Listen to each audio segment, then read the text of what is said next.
بڑی ذمہ داری سے کہنا چاہوں گا، یا تو شادی کارڈوں پر النکاح من سنتی کی حدیث لکھوانا بند کر دے، یا پھر شادیوں میں بدتمیزی کرنا بند کر دے، یا تو شادی کارڈ پر النکاح من سنتی کی حدیث لکھوانا بند کر دے، یا پھر شادیاں مصطفیٰ کی شریعت کے دائرے میں رہ کر کے کرنا شروع کر دے۔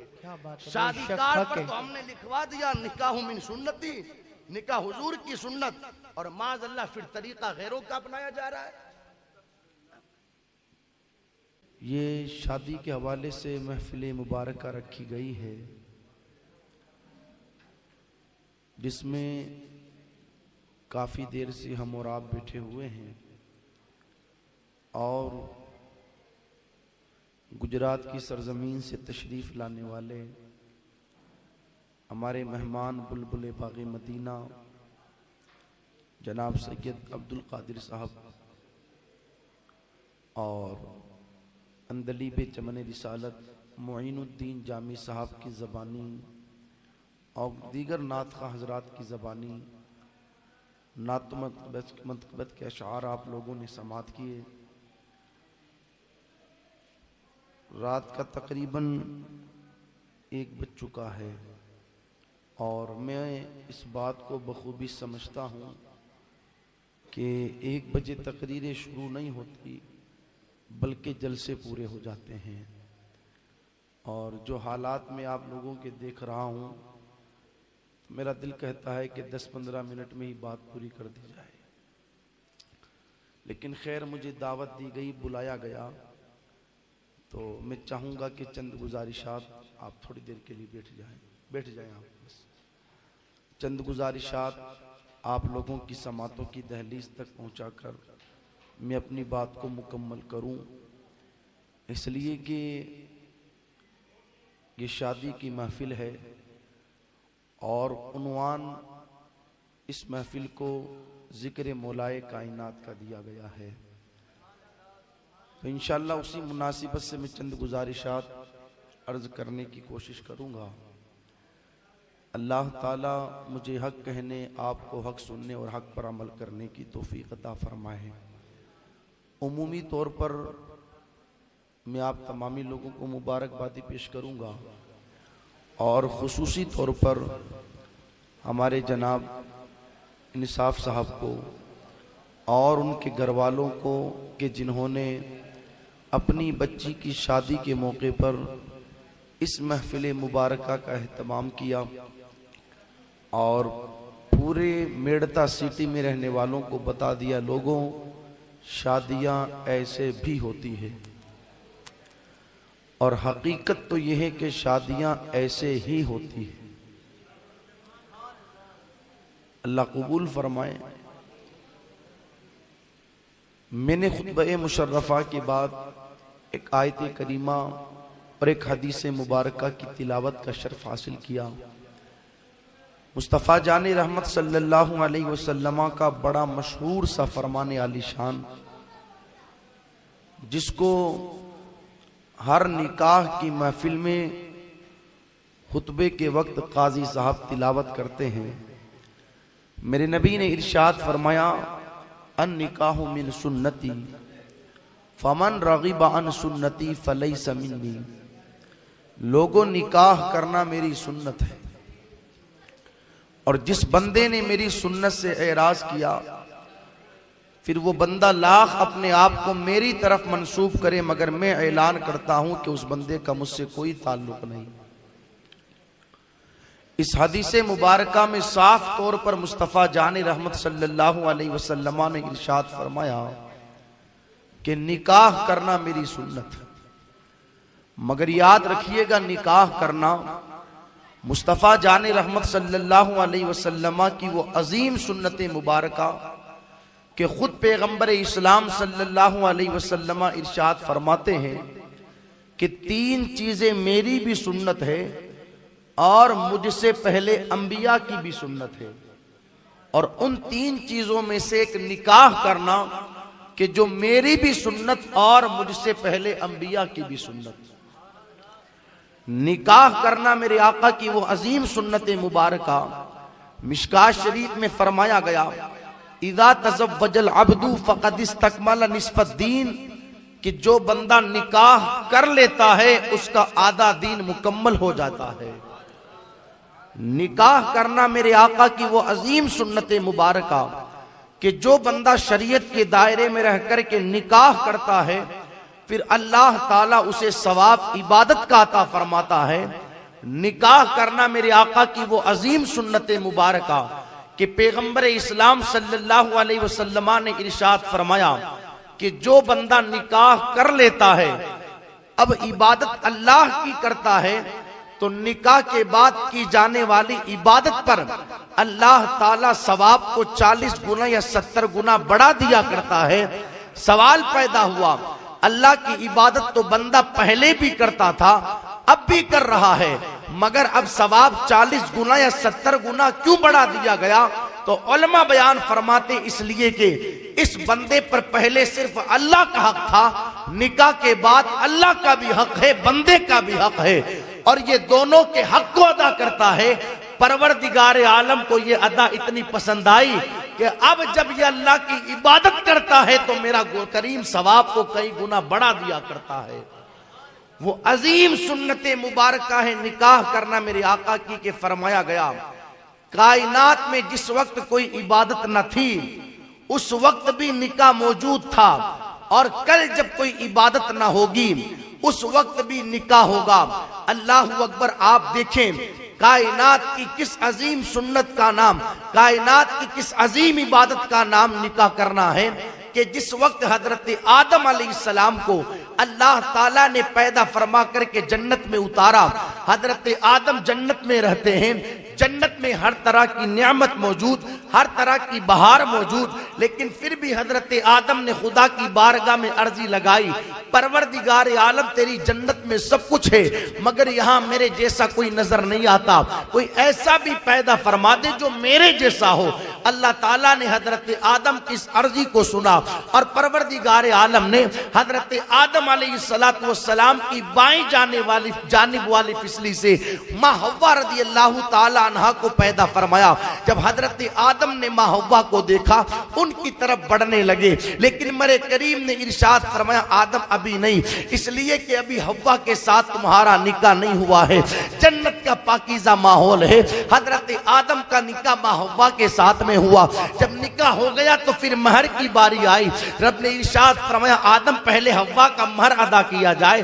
خیر عرض کرتے ہیں بار الہ جنت تیری ہے، جنت کی نعمتیں تیری ہے، بتا تو سے میں حوا کو مہر میں کیا دوں؟ تو ارشاد ہوا آدم جس وقت ہم نے تمہیں پیدا فرمایا تھا تو تم نے عرش کے پایوں کے نیچے لکھا تھا لا الہ الا اللہ محمد الرسول اللہ۔ تم جنت میں داخل ہوئے، جنت کے دروازے پر تم نے دیکھا لا الہ الا اللہ محمد الرسول اللہ، جنت کے درختوں پر دیکھا لا الہ الا اللہ محمد الرسول اللہ، حوروں کی پیشانی پر دیکھا لا الہ الا اللہ محمد الرسول اللہ، فرشتوں کے پروں پر دیکھا لا الہ الا اللہ محمد الرسول اللہ، غلمان کے سینوں پر دیکھا لا الہ الا اللہ محمد الرسول اللہ۔ اور اس وقت تم نے ہم سے پوچھا کہ پروردگار عالم یہ کون ہے کہ جس کے پاکیزہ نام کو تو نے اپنے نام کے ساتھ ملا رکھا ہے؟ تو ہم نے ارشاد فرمایا آدم اگر انہیں پیدا کرنا مقصد نہ ہوتا تو نہ زمین بنائی جاتی نہ آسمان بنایا جاتا، اگر انہیں پیدا کرنا مقصد نہ ہوتا تو نہ جنت ہوتی نہ جنت کی بہاریں ہوتی، آدم انہیں پیدا کرنا مقصد نہ ہوتا تو ہم تمہیں بھی پیدا نہ فرماتے۔ ہاں آدم جس محبوب کے صدقے میں ہم نے پوری کائنات کو وجود بخشا ہے، اگر حوا کا مہر ادا کرنا ہو تو اسی محبوب پر 10 مرتبہ درود پڑھ لو، یہی حوا کا مہر ہو جائے گا۔ اب مجھے کہنے دیا جائے آج جو جناب انصاف صاحب نے اپنی بچی کی شادی کے موقع پر یہ مصطفیٰ جان رحمت کا جو میلاد منایا ہے یہ آج کا کوئی نیا طریقہ نہیں، کائنات کا سب سے پہلا نکاح جنت میں ماں آدم کا ماں حوا کے ساتھ ہوتا ہے، نکاح نبی آدم کا ہے مگر وہاں پر بھی ذکر میرے مصطفیٰ کا کیا جاتا ہے۔ سبحان اللہ سبحان اللہ۔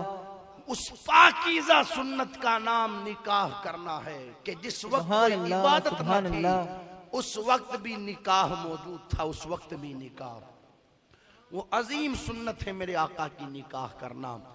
لیکن آئے نا میں بڑی تیزی کے ساتھ کائنات کے اس خوبصورت سے نکاح کا تذکرہ کروں، اس لیے کہ یہ شادیوں کا ماحول ہے، کئی شادیاں ہو رہی ہے، ہاں کئی شادیاں ہوئی ہیں اور سلسلہ چلتا رہے گا، شادیاں ہوتی رہے گی، مگر اللہ اکبر بڑے بڑے باپ کے بیٹوں کی اور بڑے بڑے شہزادوں کی شادیاں ہو رہی ہیں، ہوتی رہے گی، مگر کوئی کسی کو یاد نہیں کرتا۔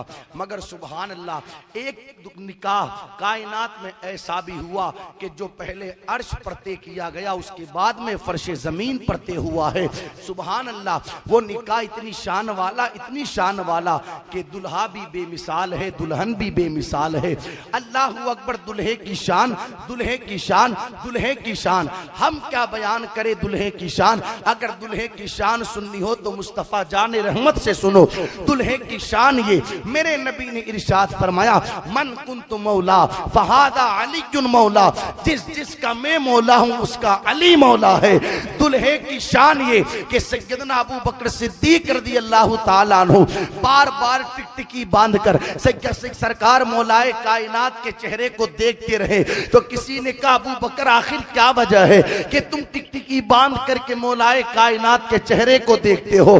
تو حضرت سیدنا ابو بکر صدیق فرماتے ہیں لوگوں میں کیوں نہ دیکھوں، اس لیے کہ میرے نبی نے فرمایا النظر الی وجہ علی عبادہ، لوگوں علی کے چہرے کو دیکھنا بھی اللہ کی عبادت ہے۔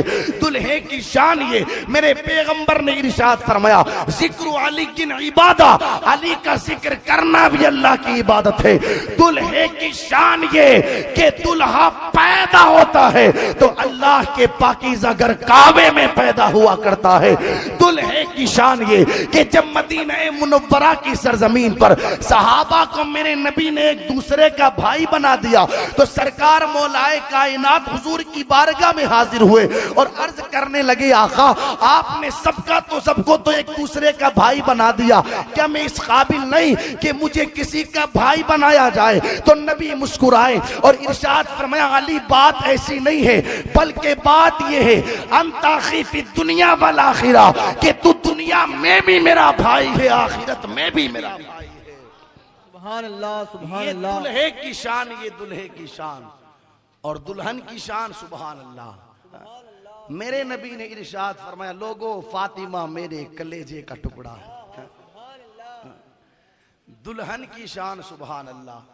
سبحان اللہ۔ جب سیدہ حضور کی بارگاہ میں تشریف لے کر کے آئے، میرے آقا سیدہ کے استقبال میں کھڑے ہو جائیں، سیدہ کی پیشانی کو چومے اور سیدہ کو اپنی جگہ بٹھائے اور ارشاد فرمائے لوگوں میری بیٹی فاطمہ کو معمولی نہ سمجھنا، فاطمہ میرے کلیجے کا ٹکڑا ہے۔ جس نے فاطمہ کو راضی کر لیا اس نے مجھ مصطفیٰ کو راضی کر لیا، اور جس نے فاطمہ کو ناراض کر دیا اس نے مصطفیٰ کو ناراض کر دیا، اور جس نے مصطفیٰ کو ناراض کر دیا اس نے کائنات کو پیدا کرنے والے اپنے رب کو ناراض کر دیا۔ دلہن کی شان کیا، اللہ اکبر، میں کیا بیان کروں اس دلہن کی عظمتیں۔ فرمایا گیا کہ کل قیامت کے دن میدان محشر میں جہاں نبیین بھی ہوں گے، صدیقین بھی ہوں گے، شہداء بھی ہوں گے، صالحین بھی ہوں گے، حضرت آدم سے لے کر کے قیامت تک کے سارے لوگ وہاں پر موجود، مگر جب سیدہ کا گزر ہوگا تو ندا دی جائے گی محشر والوں اپنی نگاہیں جھکا لو، اس لیے کہ مصطفیٰ کی بیٹی فاطمہ کا گزر ہونے والا ہے۔ اس دلہن کی شان میں کیا بیان کروں، اس دلہن کی عظمتیں میں کیا بیان کروں۔